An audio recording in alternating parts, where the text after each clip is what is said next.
এখন পৃথিবীর শেষ সময়, কিয়ামত আমাদের কাছে চলে এসেছে। 2025 সালের রমজান থেকে 2026 সালের রমজানের মধ্যবর্তী সময়টা যেন বিদ্যুৎ গতিতে পার হয়েছে। তুলনামূলক এই সময়টা একটু বেশি তাড়াতাড়ি শেষ হয়েছে। আমরা দেখি ঘড়ির কাঁটা ঘুরে, দিন যায়, সপ্তাহ যায়, মাস অতিবাহিত হয়, সেম টাইম সেম পদ্ধতি। বাট সত্যটা হলো সময়টা দ্রুত শেষ হচ্ছে। আমরা যদিও দেখি ঘড়ির কাঁটা স্বাভাবিকভাবে চলছে, এটা আমাদের দেখার ভুল, চোখের দেখার ভুল করতে পারি, কিন্তু হৃদয়ের অনুভবে ভুল করতে পারে না।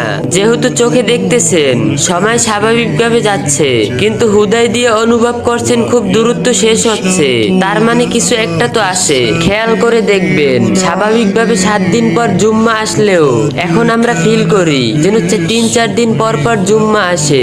এটা কেন হয়? ওই যে সময় প্রকৃতিপক্ষে দূরত্ব এগোচ্ছে।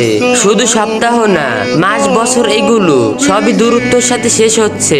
যাই হোক, সময় যে স্বাভাবিকভাবে দূরত্ব শেষ হচ্ছে, বছরগুলো যে তাড়াতাড়ি সময়ের আগেই শেষ হয়ে যাচ্ছে, এ নিয়ে আপনাদের সন্দেহ থাকলেও আমার বিন্দু পরিমাণ সন্দেহ নেই। এটা পৃথিবীর শেষ সময়। এই সময় এমনটা হবে, হওয়ার কথা ছিল।